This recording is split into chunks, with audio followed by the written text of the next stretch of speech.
BCS cadre সার্ভিসে যে প্রবেশের যে জায়গাটা সেই ইকুয়াল লেভেলে, অর্থাৎ বিসিএস ক্যাডার সার্ভিসের নবম গ্রেডের যে বেতন স্কেল, সেই বেতন স্কেলের সাথে সঙ্গতি রেখে সাংবাদিকদের এন্ট্রি লেভেলের বেতনটা হতে হবে। সারা দেশেই এটা হতে হবে।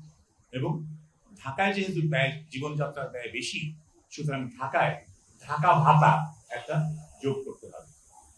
সারা দেশের সাংবাদিকরা যে বেতন ভাতা পাবেন তার সাথে যুক্ত হবে ঢাকা ভাতা।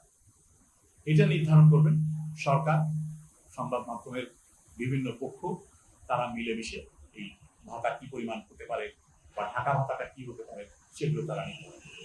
আমরা এটুকু পর্যন্ত বলেছি। বিভিন্ন পদের জন্য বেতনের পার্থক্য কি হবে না হবে সেগুলো ঠিক করার পদ্ধতি এই অংশীজনরা মিলে এবং সরকার মিলে ঠিক করবে।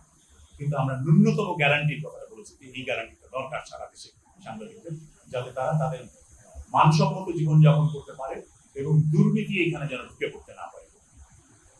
সাংবাদিকদের মধ্যে দুর্নীতি ঢুকে পড়ার একটা অন্যতম কারণ হচ্ছে তাদের জীবনযাত্রার মান রক্ষার জন্য যথেষ্ট পরিমাণে পর্যাপ্ত আয়ের নিশ্চয়তা নেই।